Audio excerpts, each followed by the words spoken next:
BRS గ్రామ అధ్యక్షుడు సహా కార్యకర్తలు కాంగ్రెస్ పార్టీలో చేరిక. తంగలపల్లి మండలం వేణుగోపాలపురం గ్రామం నుండి కాంగ్రెస్ పార్టీలో చేరిన టీఆర్ఎస్ నాయకులు మండల కాంగ్రెస్ ప్రవీణ ఆధ్వర్యంలో నియోజకవర్గ ఇన్ఛార్జ్ కేకే మహేందర్ రెడ్డి సమక్షంలో ఈ రోజు పార్టీలో చేరడం జరిగింది. వారిలో గ్రామ శాఖ అధ్యక్షులు బీజిగా అంజయ్య, నాయకులు కోమటిరెడ్డి రాజిరెడ్డి, ప్రభు శ్రీనివాస్, నరసింహారెడ్డి తదితరులు ఉన్నారు.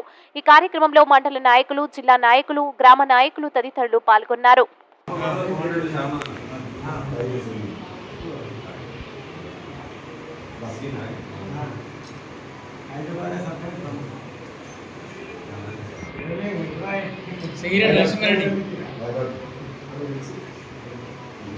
అంతే